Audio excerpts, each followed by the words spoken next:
हस खुशी घर बाहरी आउ शब हो घर को फेरिले। विशोई सरस्वती शिशु विद्या मंदिर भारप्राप्त प्रधान आचार्य रवि नारायण टिपिरिया बयस 53 वर्ष। एहीपरि तांकर एमिति एक अकाल वियोग घटी। विशोई सरस्वती शिशु विद्या मंदिर स्थापन हेबाठारू रवि नारायण गुरुजी भावे दायित्व तुलाई आसुले। आज सकाळे विशोई बजार को कौनसी काम पाई आसी स्कूटर जोगे घर को फेरुले। विशोई बाईपास रोड छक फुट ओभरब्रिज निकट में हठात असुस्थता अनुभव करिबारु स्कूटर छिड़ा करी विश्राम नेउथिले। परे सेठारे टळी पड़िथिले। स्थानीय लोके तांको अचेत अवस्था विशोई प्राथमिक स्वास्थ्य केन्द्र को नैथिले।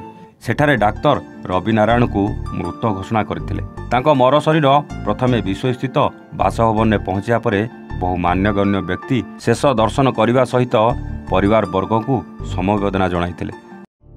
सेठारे मर शरीर शिशु विद्या मंदिर को नियाजिबा परे विद्या मंदिर परिचालना कमिटी सदस्य और समस्त गुरुजी गुरुमा छात्र छात्री शेष दर्शन करी श्रद्धांजलि अर्पण करथिले।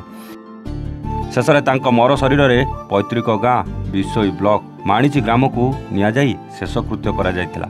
एही परिप्रेक्षी रे आज विद्यालय रे तांको आत्मार शांति पाई फटोचित्र रे माल्यार्पण देई शोकसभा पालन करथिले। मयूरभंजरू अनवर हुसैन को रिपोर्ट, ए1 ओडिशा।